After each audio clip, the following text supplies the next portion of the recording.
Hello, subscribers and non-subscribers, and welcome back to ChäoS. This episode's going to be a bit of a special one. It's going to be an hour long. Reason being, well, a while back I hadn't uploaded for a couple of weeks, and so I wanted to make up for that. And, well, I finally have the time to sit down and record an hour-long part to make up for the fact that I hadn't recorded for a couple of weeks back. So let's go ahead and load up the latest save, and I will start my timer once we've loaded in. Okay, and well, actually, I do want to go and say, actually, this episode may not be exactly an hour long. It might be a little bit short because, well, I just may end up hitting a point where I say, okay, it's been 50 minutes. I don't feel like recording anymore, and so it may not be exactly an hour long. But it should be close, relatively speaking. So I'm going to go ahead and start the timer now. And Ben Yasuji ruminated bitterly over this as he gazed out upon the detectives gathered in the Shibuya Police Department's large conference room. The Inokashira Line Shibuya Station Public Bathroom Homicide, or as the media called it with amusement, the Vampire House case, had led to a truly grave personnel shortage. With 3 brutal murder cases having occurred in the same jurisdiction and in close succession, the chances of them all being the work of the same criminal were at least growing higher. Some argue that the Cornelius Tower Group suicide case should be left to the juvenile division, but due to how the media treated it as part of New Gen, there was the possibility that the police would become the targets of criticism if they made it an exception. And so it was perhaps natural that the Central Office had selected the one choice remaining to them, which was to combine the various investigation headquarters. At the moment, as part of the integration process, the sequential New Gen cases were being re-examined one by one. The screen at the head of the conference room reflected a series of photographs of the crime scenes. Suwa had been singled out to explain everything. Yesterday, the 2 of them had stayed up all night putting their heads together over documents related to the 4 cases. Good work, Ban muttered internally, chin propped up on his hands.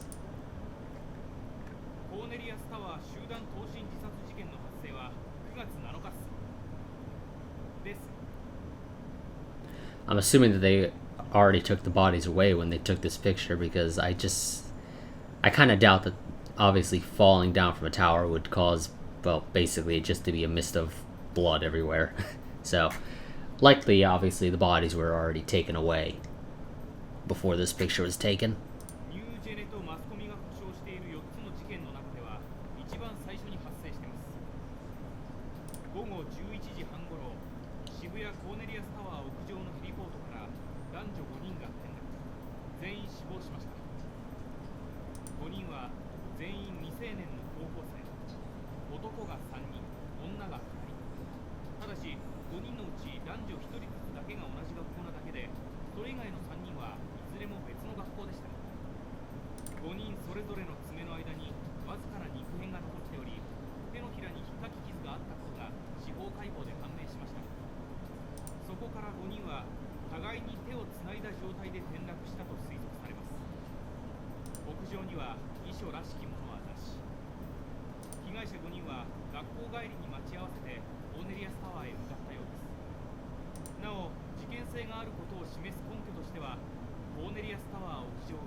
That definitely is a little odd for the door to be locked, but somehow they're on the other side of it, and presumably it locks from inside the tower and not outside, so definitely on the odd side.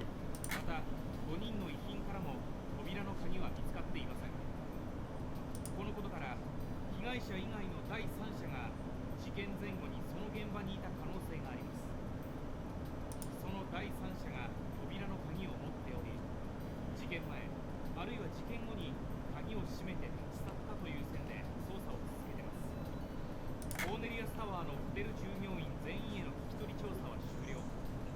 ぼ全員にアリバイがありました。今はタワーに入っている企業の社員に話を聞いているところです。 What do you mean virtually all of them have alibis? 被害者たち5人には今のところ自殺する理由は見つかっていません。家族、友人、学校の教師など5人中4人の関係者が口を揃えて自殺する理由などないと断言しています。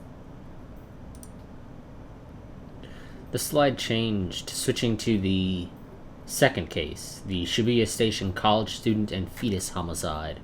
続いて通称妊娠男事件についてですが、事件発生は9月19日、通称集団ダイブ事件から12日後。第一発見者は現場近くのカラオケ店店員。遺体発見は午前9時前後。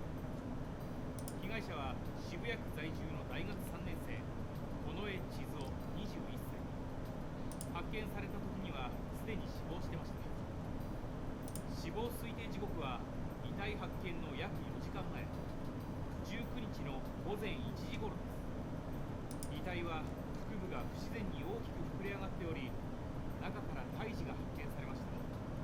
司法解剖の結果、被害者は生きたまま腹部を何者かに切開され、胃の中に胎児を入れられたようです。胎児はすでにその時点で亡くなっていたと思われます。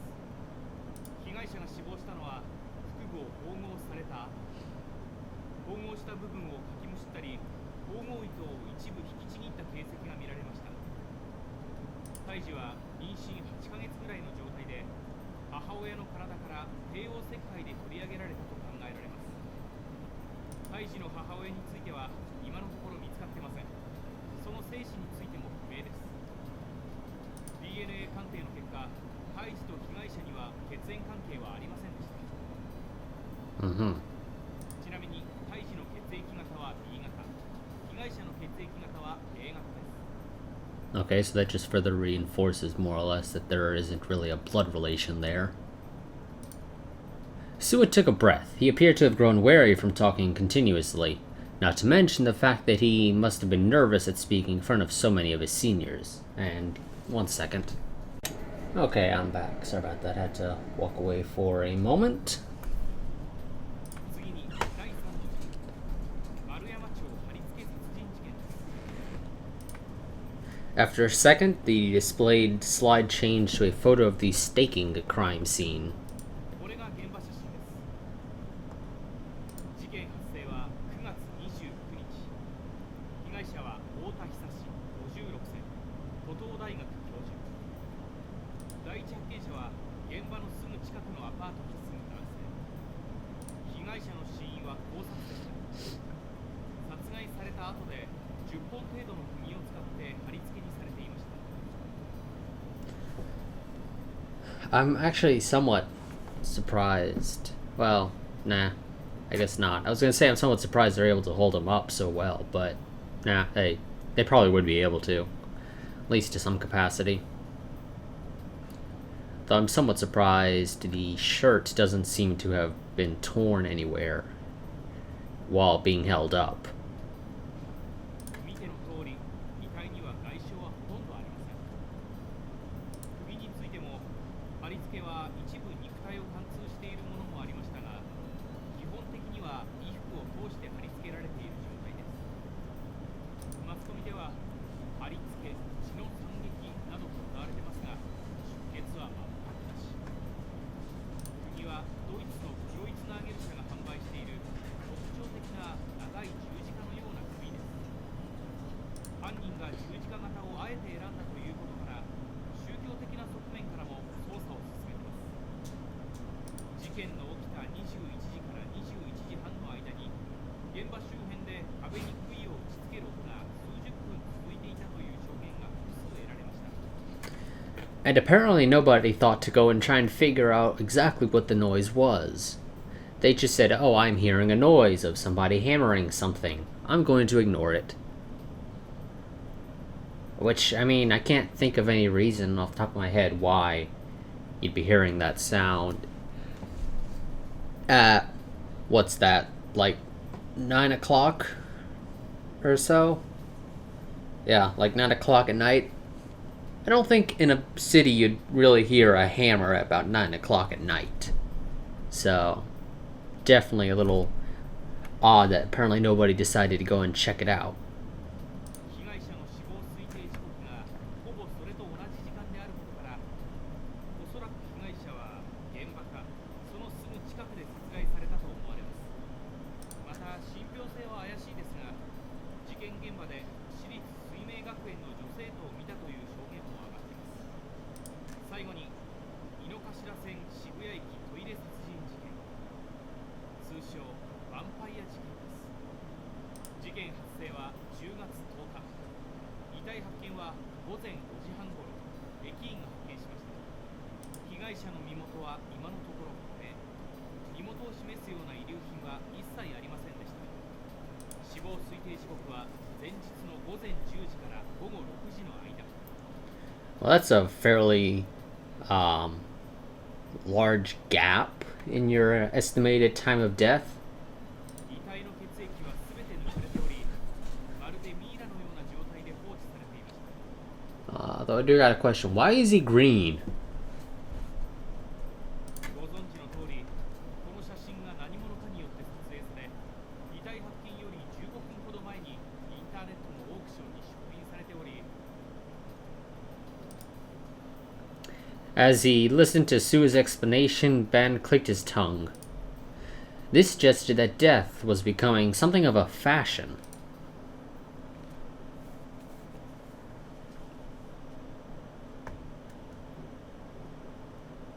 Nope, chapter 4. And the actual chapter 4. Science City was a pair of buildings located to the near south of Shibuya's pedestrian scramble. There was a small plaza at the East Tower's first floor entrance which neighbored the station, and while it may not have been as popular as the area by the statue of Hachiko, people often used it as a meeting spot. Now, 10 or so people were glaring at their cell phones while waiting for some appointed time.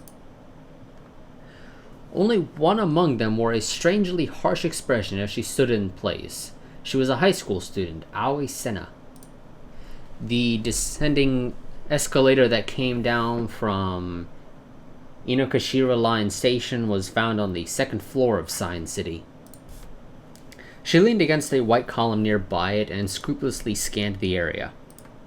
Yet, for some reason, and never mind the season, she was nibbling on a popsicle, which completely contrasted with the sharpness of her gaze, making her appear intensely amusing. In fact, she was not waiting for anyone, but instead quietly observing the people going to and fro. From right where she stood, one could see all the way to the Jumbotron located by the Scramble Crossing. A famous singer's PV song was slowly drifting there. On the lower portion of the screen, information about the so-called new-gen cases ran in a continuous ribbon. There wasn't a day without new-gen related news. TV, newspaper, the internet, weekly publications, even the Jumbotrons along the street and electric sports scoreboards. Sena had absolutely no interest in those sources of information, but walk around Shibuya and you would often pass people talking about such topics. Whose eyes are those? Over the past few days, she had begun to spot people with those words printed on the front of their t-shirts. In Shibuya, the phrase had become wildly popular as an underground meme, and it was beginning to develop legs of its own. People on the streets spoke, smiling, of how related goods were selling pretty well at Harajuku's souvenir shops, providing proof positive that human beings have zero interest in anyone besides themselves. Sena snorted quietly, as though to show her contempt, finished the last mouthful of her popsicle, and lightly closed her eyes without changing her severe expression. She listened closely to the noise of the city. A wide range of noises overflowed through the Sunday Plaza. The rumble of trains reaching the platform, taxis honking, people chatting as they walked, background music leaking from the Jumbotron and from inside shops. The announcement from the escalator explaining how to ride it safely, really? You need an announcement from the escalator to tell you how to ride it safely? It's as simple as just stand there and let it do its thing.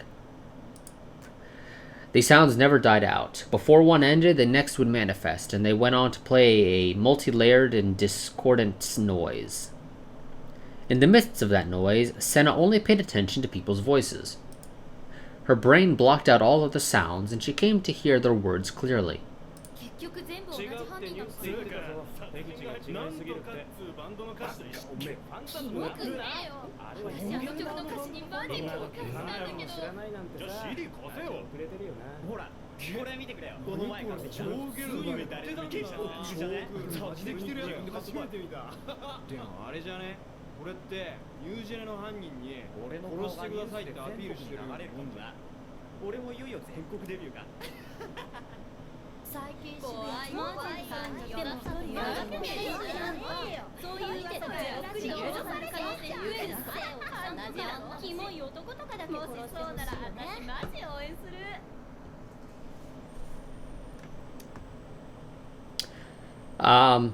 Yeah, if you want to read those, you're going to want to pause.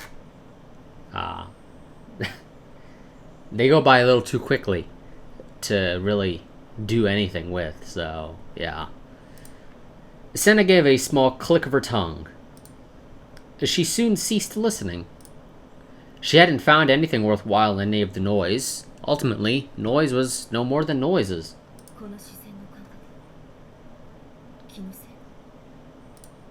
She looked around one more time. Since some time before, she had felt a horror akin to having cold fingers caress her back. A gaze thrown at her by someone unknown. But she couldn't seek out its true form. Senna pushed herself away from the pillar against which she was leaning. And then, as if she had only just remembered it, stared down at the popsicle stick remaining in her hand.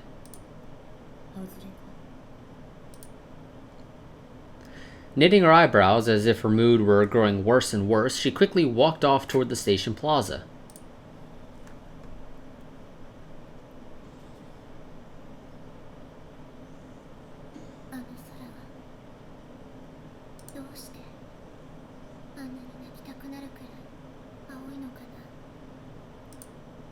Because someone wished so. I wished for it. Because this place is your imagined world, and at the same time, it's also mine.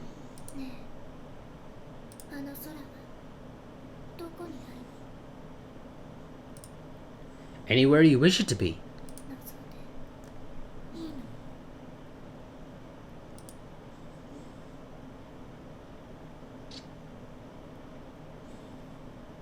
Okay, that seemed like it was a fairly... As I was trying to say, that seemed like it was a fairly short section of a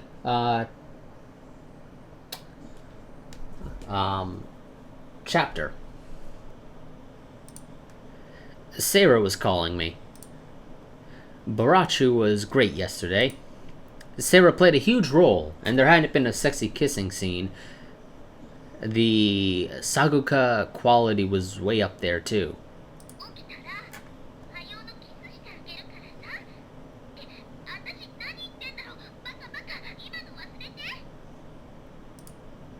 Sarah was calling me. Plus, with her saying such moe things to me, I couldn't avoid getting up. I peeled off the sheets covering me, groaned, and rose from the sofa.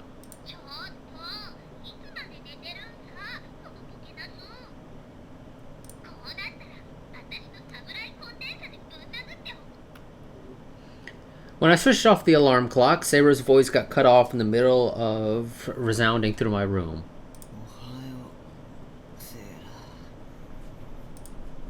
My Sarah voice clock came in quite handy. If I didn't turn it off, her voice would get louder and louder before finally turning into a meaningless buzzer. Because I wanted to greet the morning after having been woken up by Sarah, I had trained myself to hit the switch before the buzzer started ringing. Up until the present, I'd only failed at it twice. It was so easy to wake up with Sarah's help. No, in actuality, I usually felt pretty awful from playing games till dawn or from how uncomfortable the sofa was, but being woken up by Sarah made it much less painful. I had school today. Since I'd skipped a day last week, my minimum attendance shift chart was starting to get a little warped. It would have been okay for me to only go twice this week, but now I was compelled to be at school 3 days in order to make up for the gap.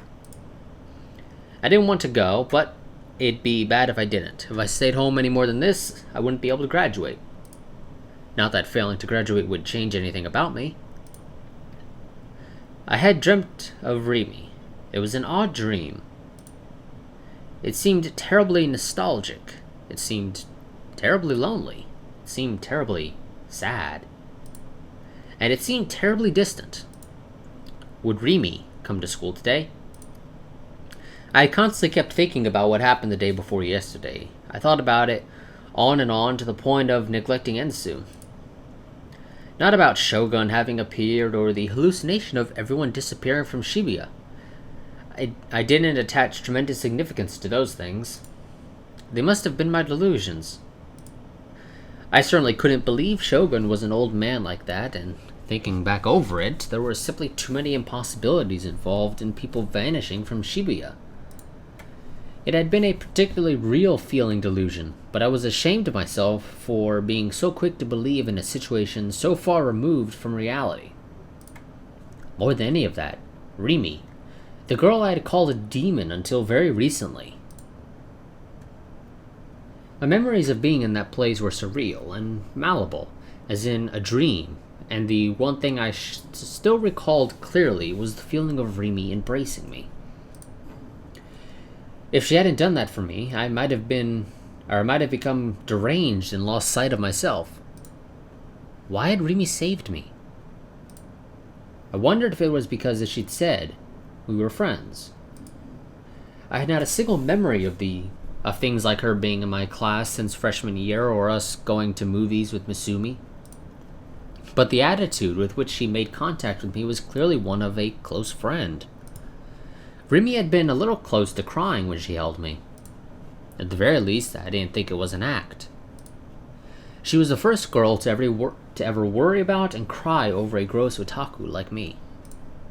When she acted like that toward me, it instantly blew away all of my previous dread and suspicion.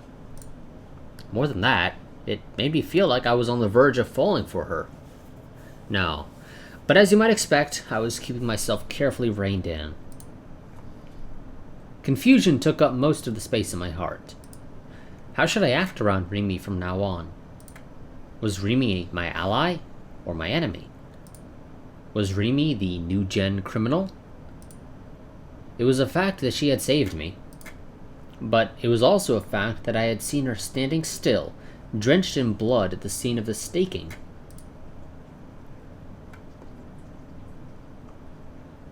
I stopped by Shuto Park on the way to school. After what had happened with Yua, I'd given up on my custom of eating breakfast here before heading to school. It didn't feel so pleasant when I thought that Yua might be watching me from somewhere. And if she came over to talk to me, she'd regurgitate her annoying, crazy conspiracy theories at me again. I couldn't afford to spend any time around her. Yua is Remy's subordinate. Maybe I had been wrong in believing that deduction of mine for so long. But that didn't mean Yua wasn't my enemy. There remained the possibility that Shogun was the last boss and Yua worked under him. In any case, it would be better to stay away from her. Except today, I had somehow ended up coming here. I carefully studied my surrounding to verify that Yua wasn't there, then slowly lowered myself onto my usual bench. I cast my eyes toward the pond while stuffing my cheeks with the chocolate pastry I bought at a convenience store earlier. There was little wind, and the surface of the water remained idyllic. Once in a while, I saw koi-like fish slide through the cloudy water. Today, rarely enough, there were no other people in the park. It was a very quiet space. As my gaze swam across the park, what I thought of was, predictably enough, Remy. To be honest, going to school was a bother, knowing I would have no choice but to see her, And so I was here in the park, buying myself time. I felt like I had said all kinds of harsh things to her. Despite that, Remy had kept smiling, continued treating me kindly. And if I went to school now, she would surely start talking to me again, the same as before.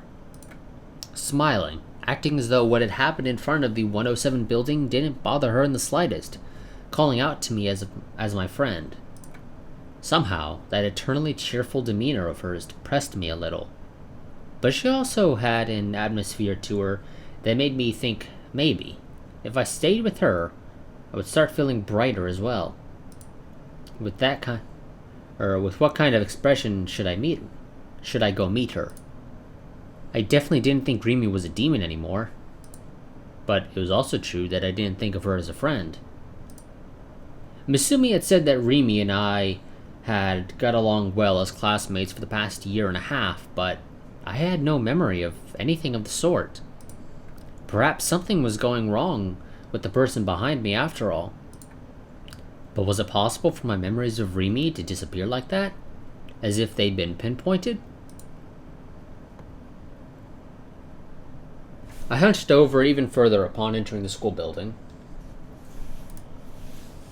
Following my usual procedure for getting by at school, I walked slowly along the edge of the hallway as I headed for the stairs. My class was on the 3rd floor. It was quite a pain in the neck to climb up there. If only there were an escalator, I thought.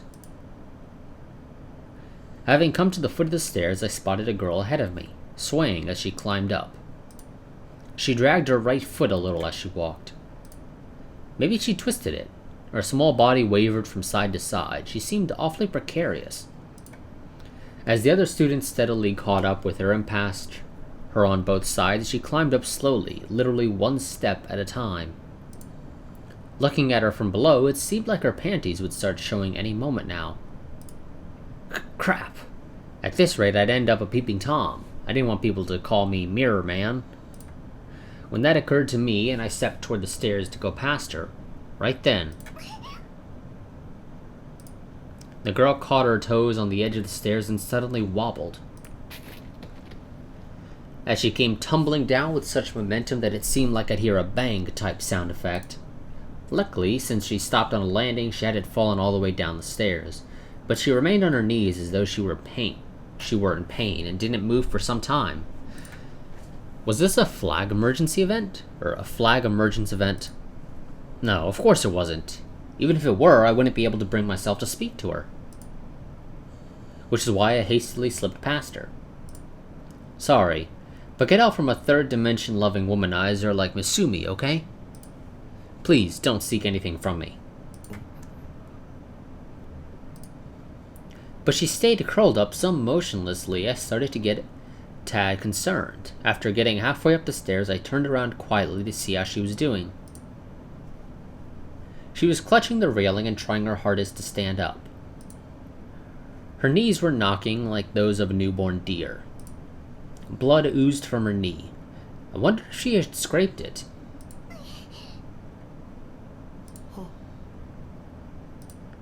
That face. I'd seen it before. Wasn't she the girl who transferred to my class last week? Her name was... what was it again? I couldn't remember. On top of that, she was crying. Did it hurt that badly?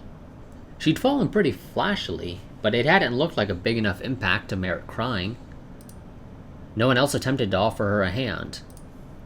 Having barely managed to stand up, she hunched forward to peek at her knee. Apparently, she was checking the condition of her injury. The transfer student wiped her eyes, set her bag down, and began rummaging around inside it. What could she be searching for? I thought to myself. All of a sudden, she pulled her hand triumphantly out of her bag and hoisted it above her head. Her fingers were clutching a Band-Aid.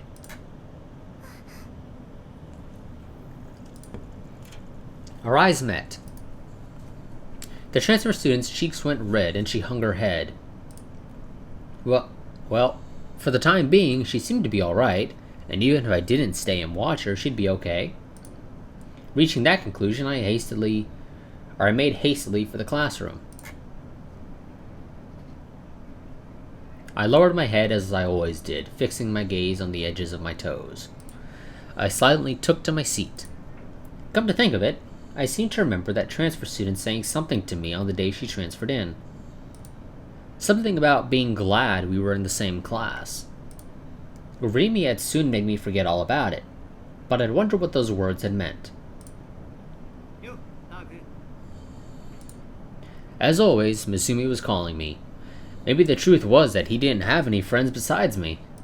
At least, the way he always started talking to me, and only me, was sufficient to give me such doubts.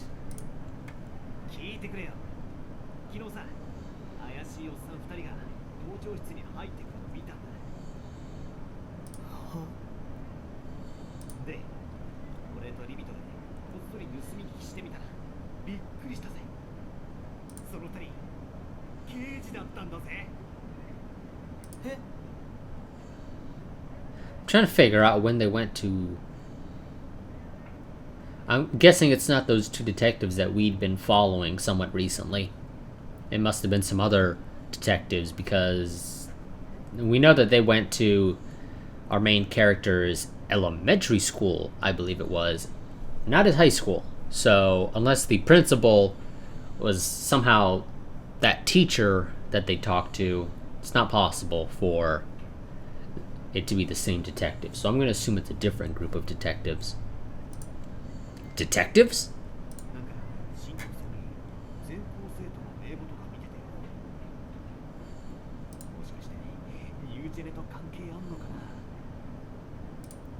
Perhaps it meant the real new gen criminal was a student at the school. No matter what, all I kept thinking of was Rimi's face.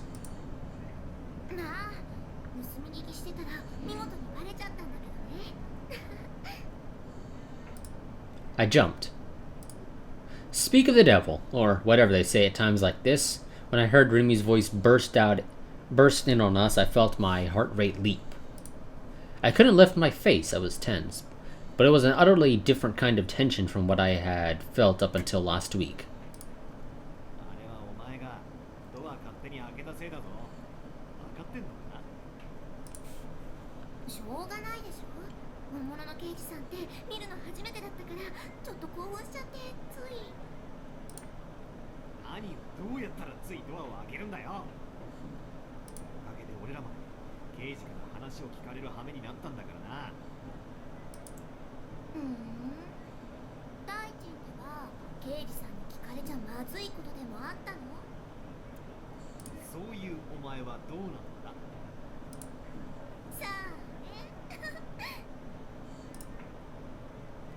Misumi and Rimi sandwiched my desk as they carried on their conversation. They disregarded my existence. But to be honest, I felt it better that way. Or I liked it better that way. I wasn't confident that I would be able to say anything back if Rimi did talk to me. I'd anticipated the chime ringing without either of them saying anything to me, but when I flicked a look at the clock, there were still 5 minutes till the warning bell.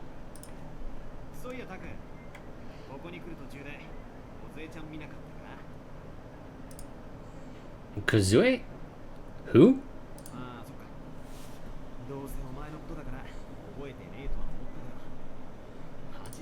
Oh.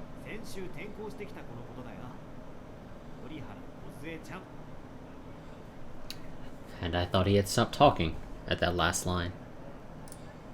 Oh, so that transfer student was called Orihara Kozu.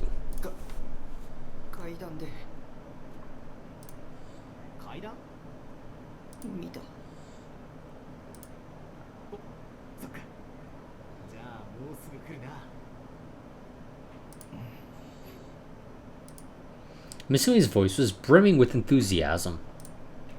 I hadn't seen him act this lively since a few days ago when he found out that FES was a girl from the class next door. In short, I had never seen him put much effort into anything unrelated to girls. Now that he mentioned it, I'd also seen him go to hit on her last week, pretty much as soon as she arrived. He really was indomitable. Way to go, never mind the fact that you have a girlfriend.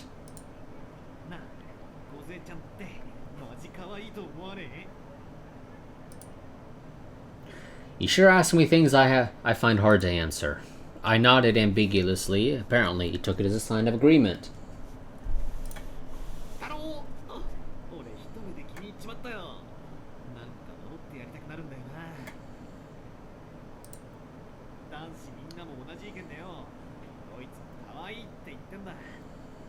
けどよ、女子の間じゃあんま評判良くねえんだよ。 Oh. Remy, why don't you tell us what you think? まだ転校してきたばっかだぜ。それなのに早くもうざいみたいな意見まで出てきてる。このクラスの女子って性格悪いやつ多すぎだ。それって大臣のせいじゃないの？だいたいそのうざいって言ったのどうせ大臣の彼女でしょ？まあそうだけど。そりゃあ彼女にしてみればうざいに決まってるよ。自分の彼氏が目の前で折原さんを口説きに行っちゃってたらさ、私でさえよく喧嘩売られるんだから、大好き君に近寄らないでって。しかも一人じゃなくて何人かから言われた。 So, the one who's really a pain is Misumi here. マジ？自覚なしか。少しは反省したろ？いやー、モテる男は辛いぜ。これだよ。さすが女の敵。私フォローしてあげないからね。あ、折原さん来た。なんか怪我してるみたいじゃん。本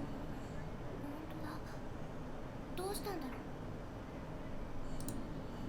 That was what she'd gotten when she tripped on the stairs earlier.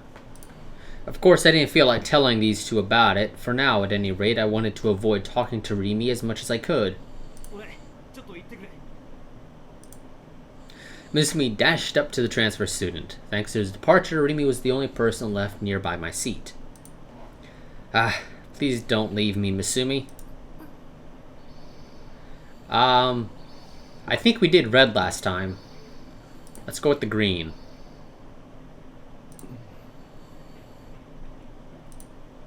Remy didn't say anything. Despite that, she didn't move away from my seat either. Because I was hunched over practically deep enough to sink my teeth into my desk, I didn't know what kind of face she was making. All I could see was the area around her waist, but that was enough to show me that Remy was facing me. In other words, she was watching me.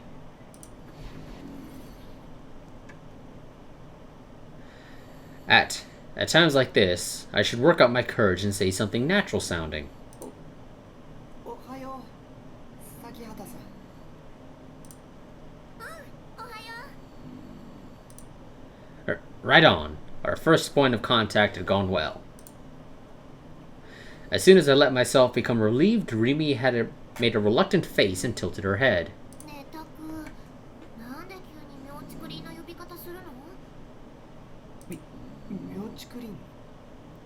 崎畑さんなんてなんだか他人行儀。今までみたいに呼んでよ。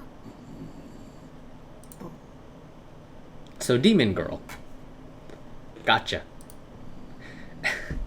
The way I always have, huh? I wasn't really sure what that meant, but... じゃあ、リミ。お、なんだいタ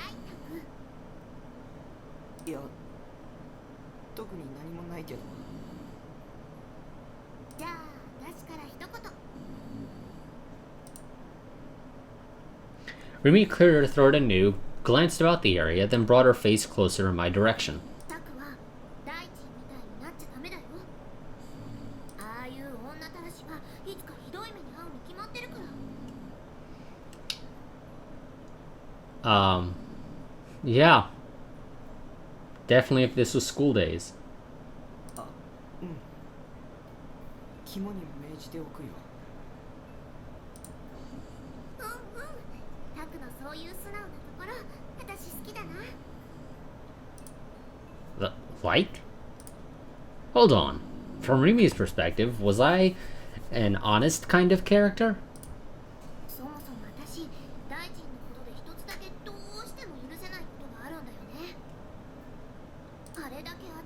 士に声かけてるのに私には全く見向きもしないってこと。 Really? ひどいと思わない？え、三角君に口説かれたいの？ Well, that made sense. He was a pretty boy, and he was interesting to talk to. Even if you subtracted points from him for being a playboy, maybe he was someone a girl would still want to go out with. Was what I thought, but Rimi grimaced and shook her head. タク、冗談きついよ。大地に口説かれるなんて想像しただけで鳥肌立っちゃう。 Hugging herself, she made a show of shuddering. 私はノーサンキュー。でもなんていうのかな、女としてのプライドっていうものがあるわけじゃない？ねえ、タクから見て私ってどう？魅力ある？ This actually leaves me somewhat curious as to exactly how the red line would have played out, but oh well, too late to change it. And, you know, if the game ever gets an official English translation, I certainly wouldn't mind figuring that out. You sure ask things I have a tough time answering. どう？ On top of that, her eyes were sparkling, and she was bursting with expectation. I did think Rimi was attractive, no doubt about it, but I'd need some pluck to put that into words.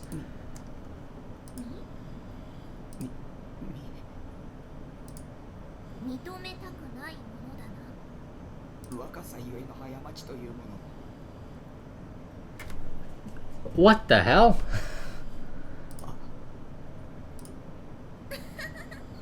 引っかかった。 I'm confused. Rimi smiled proudly. Don't tell me she's actually an otaku. I unthinkingly let out a rueful smile. Ha! But somehow, even though it was a trivial conversation, it was amazingly fun. Before now, I'd almost never had this kind of conversation with a girl. I didn't know why, but I had the feeling that I'd get along well with Rimi. That was why I found myself able to voice those words, as if there were nothing odd about it whatsoever. リミは魅力的だよ。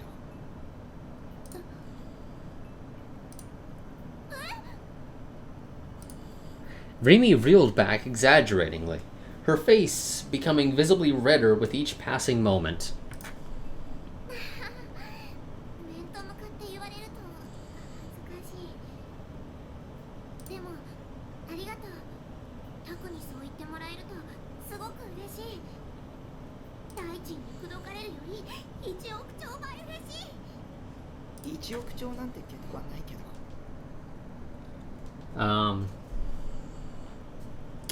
Give me one moment.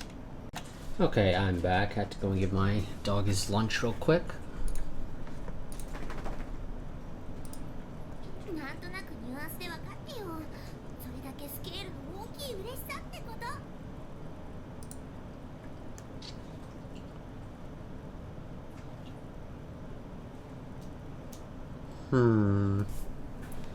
Let's see. Got about 13 more minutes or so on the timer. We'll go ahead and continue for at least until the timer goes off. Ah, herein lies the true meaning of youth. If I could exchange these kinds of conversations with her every day, surely my day-to-day life would be fun and fulfilling, and I'd come to see the world in a whole new light. But when all was said and done, that was merely an illusion. In reality, I couldn't meet Rimi's eyes, and the only thing I went on doing was holding my silence, keeping my head lowered. I detested my own cowardice. What a drag. タク？ Rimi, who had kept her mouth shut up until now, began speaking to me at last, in a somewhat timid tone. But it came out of the blue, leaving me unable to show any reaction. If I were in Rimi's shoes, I'd probably feel like I was being ignored. In my heart, I knew things shouldn't go on like this, but in the end, I couldn't do anything. 大丈夫？ This time I nodded desperately. It may have made me seem pretty suspicious. そうだったらいいな。 Rumi's voice was gentle. I could hardly believe it was happening, but it seemed like she was going to stay with me, patient even in the face of my silence. You alright? She said. I suddenly wanted to ask her. That time, when Rimi came across me in front of 107, how had I looked to her? Considering that she didn't make any reference to them, I had to think she didn't know anything about everyone having temporarily vanished from Shibuya or about the wheelchair-riding shogun. Which, in other words, suggested that it had been all a delusion of mine, as I might have expected. I wanted to ask Rimi about it, but I really didn't feel up to lifting my face and questioning her. In any case, I couldn't do it today. I wasn't mentally prepared enough. So next time, I'll ask her the next time I come to school. That's what I'll do. Until then, I'll start organizing all the things I need to ask her about. あれねえタク、折原さんがこっち来たよ。 The transfer student? Why would she come here, I wondered. Did she mean to blame me for not helping her when we were on the stairs? But she didn't seem like the type to do that. Maybe she had some business with Rimi rather than me.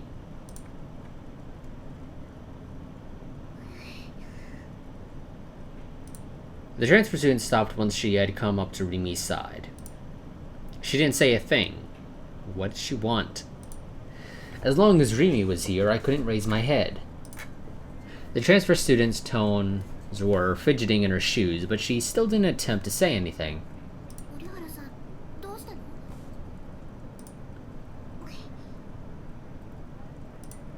For some reason, the transfer student left a band-aid on the edge of my desk. It was a fancy bandage, one with an absurd-looking character, Gero Froggy, depicted on it.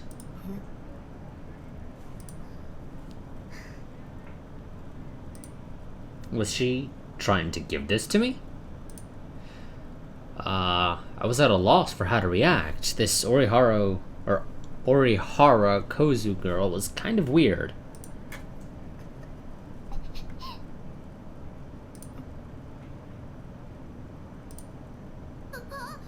折原さん、泣かないで。 Huh? Was she crying? Why would she cry? Because I was not replying her? But she wasn't saying anything either. タクは怒ってるわけじゃないと思うよ。 Rimi followed up for me. Somehow it gave me an indescribable feeling. I knew almost nothing about Rimi, but she knew me well. 彼ってあまり人と目を合わせようとしないの。引っ込み思案ってやつ。だからそんなにガチガチに緊張しなくても。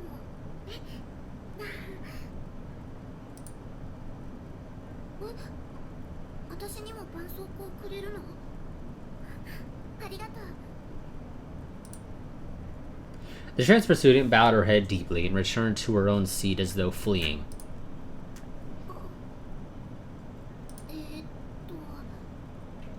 なんだかよくわかんないんだけど、タク、その絆創膏もらってあげるべきだと思う。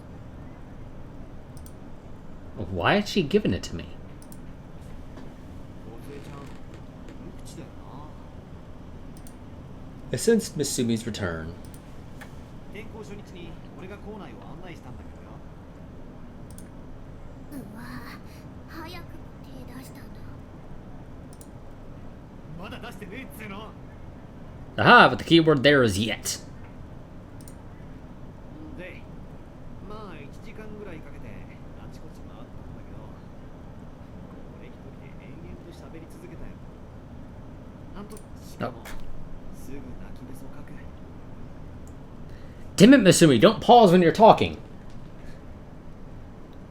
It screws me over. そうそう。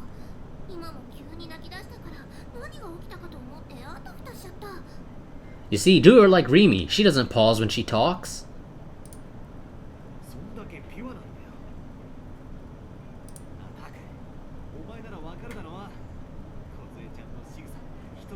の可愛さってのがよ、お前流に言うなら萌えってやつだ。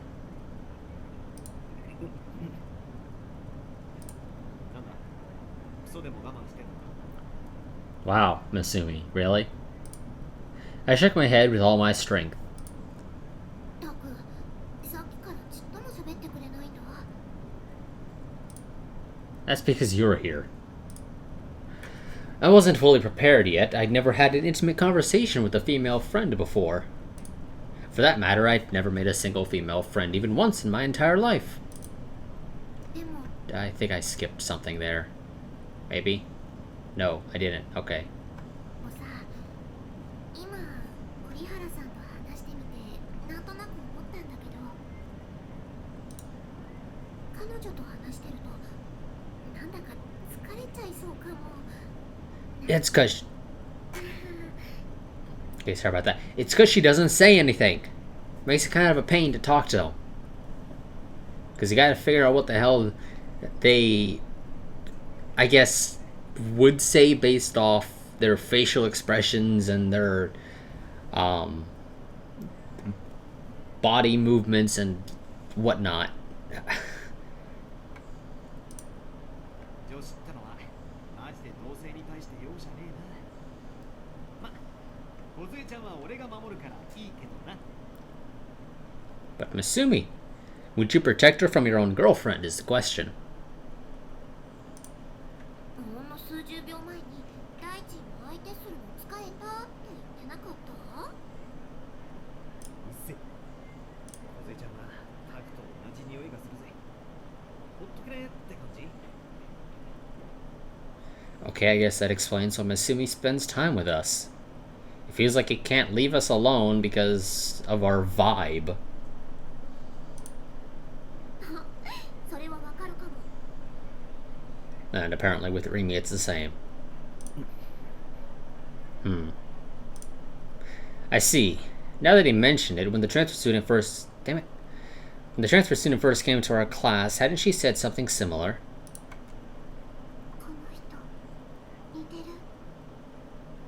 同じクラスでよかった。 But just because he's like you doesn't mean anything if you two can't communicate. What had those words of hers meant?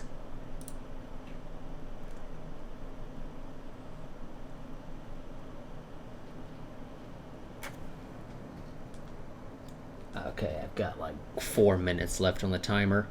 The sound of the bell informed us that all of today's classes were over. At the same time, I got my things together and left the classroom. The subtle, uncertain sense of distance between me and Rimi made me anxious not to stay, and I wanted to disappear from the classroom as soon as possible. Besides, I needed to stop by Manga Darake today. I probably mispronounced that. In the end, I hadn't been able to say a single word to Rimi. I had had many chances. Okay, yeah, I guess that technically makes sense. I had had many chances to speak, but in the same way as in the morning, I'd done nothing but hold my tongue. Perhaps it had been bad to act like that. Damn it! I keep accidentally hitting my mouse wheel.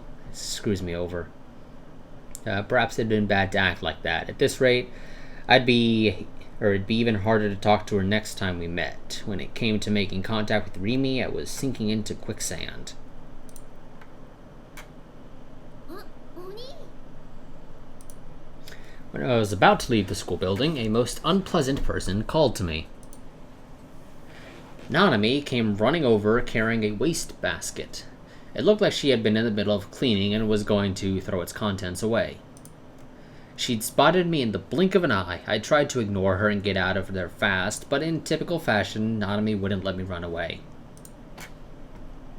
She pulled at the hem of my uniform from behind. 妹見て逃げるなって何と言えばわかるの？なんだよ。なんだよじゃないよ。お兄が逃げるからナナもつい追いかけちゃうんじゃん。 Yeah, I mean, what had happened if she dropped the waste bucket and it fell all over her? Don't chase me if you don't have any real business with me.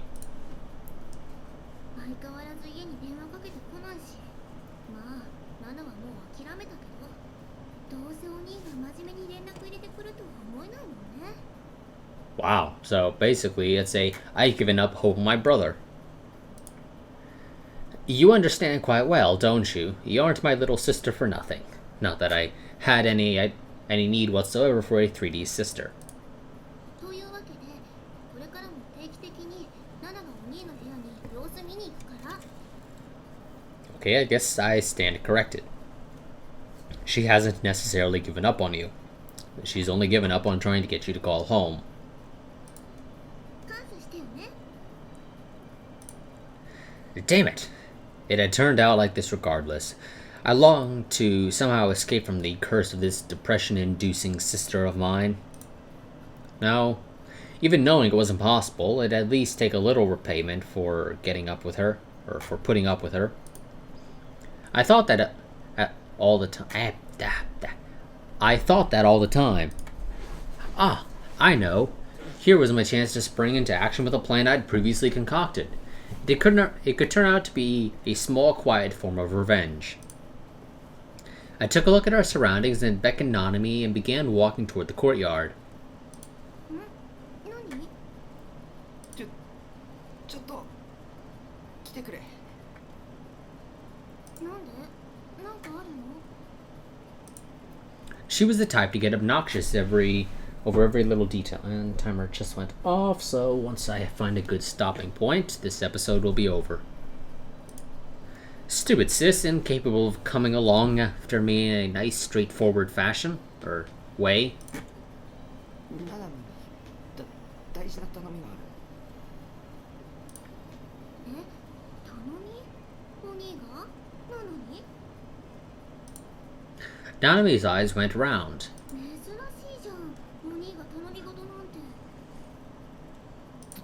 とにかく黙ってついてこいって。あ、ちょっと待ってよ。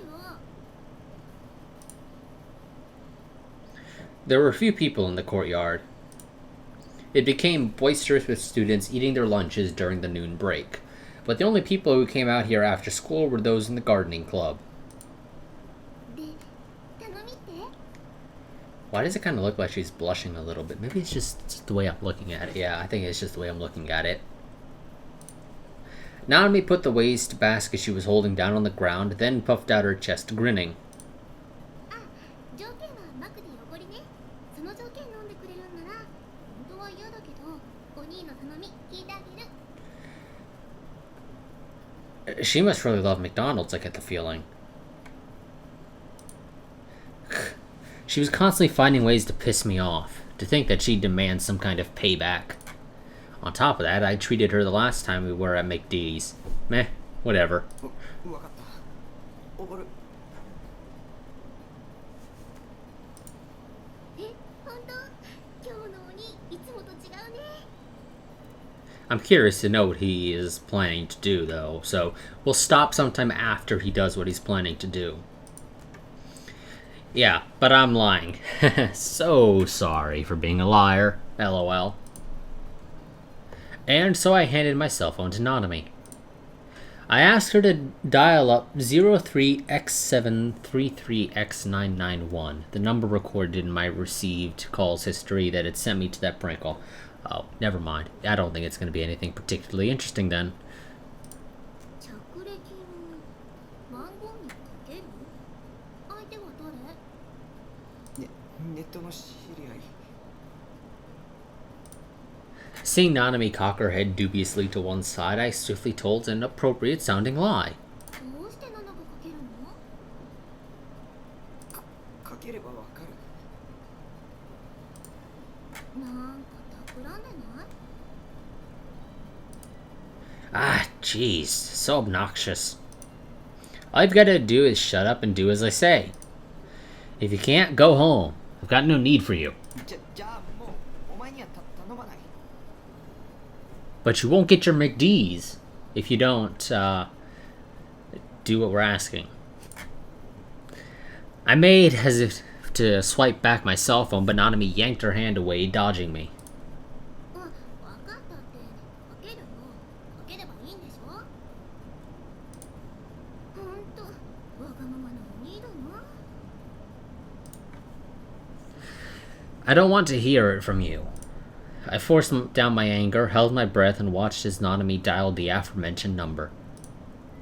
The clueless Nanami put my phone to her ear with a carefree look on her face, waiting for the person at the other end to pick up. I could see a yellow bangle on her wrist as she held the phone up. That was the bangle I'd given her, or rather, the one Nanami had started wanting all on her own. Did she wear it even when going to school? I'd wonder if she'd taken that much of a liking to it. To such a cheap-looking, free extra bangle. Nanami had no taste, after all. Well, not that I had any right to talk. Wait, none of that matter now? Now then, who is going to answer the phone? Will it be some scary juvie-type asshole? I hoped it was a simple prank, and absolutely nothing to do with either Shogun or Yua.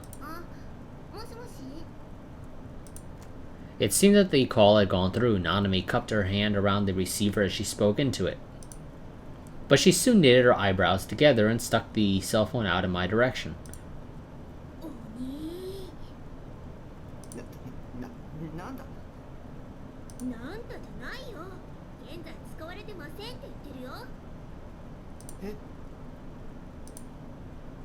I snatched the phone back from Nanami and put it up against my ear. What I heard was...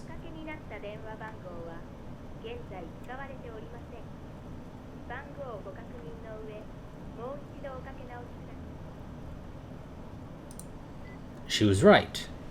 Which might mean that it had been a plain old prank after all. Get a prepaid phone meant to last a couple of days, randomly call a bunch of numbers, and toss the phone when the prank was over. That was how it might have worked. Even so, it was an awfully large-scale prank. Well, not that I cared much either way. It wasn't a problem now that I knew the mysterious call really had been a prank.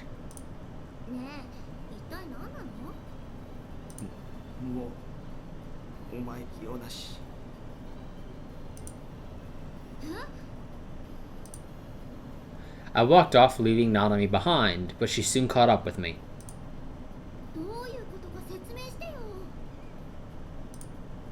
You're such a bother.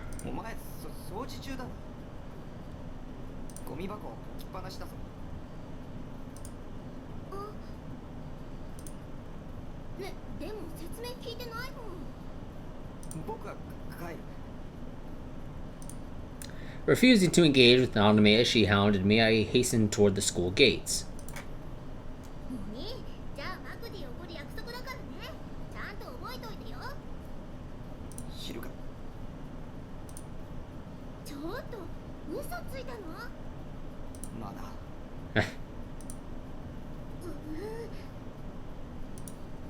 Infuriated, Nanami stopped in place.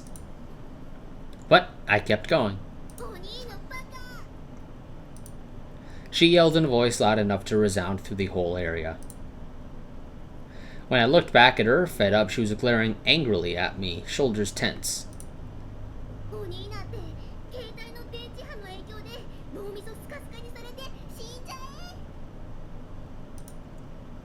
Shit. Thanks to her shouting, the people around us were starting to focus on me too, even though it was my policy to stand out as little as possible while at school. My sister was obnoxious to the bitter end. Disregarding Nanami, I scrambled off toward the gate. At times like this, running away was the best alternative.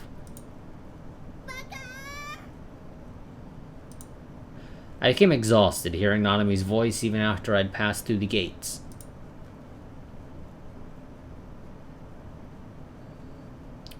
I really liked an artist called Azuma Matasema. Azuma Matasema was a really famous artist, and long, snaking lines invariably formed at all the events his doujin circle participated in. The Barachu doujin he'd released this summer had sold out in the blink of an eye. I wanted to go myself, but market events were all alike in being packed with people, making it impossible for me. It made me cry inside, but I had to give up. I'd been naive to think that it'd be okay, since stores like Manga Darake would sell some on consignment. Sure enough, they had it for sale, but it had all but disappeared instantaneously. In online auctions, it came at a premier price around tens of thousands of yen. Fucking scalpers.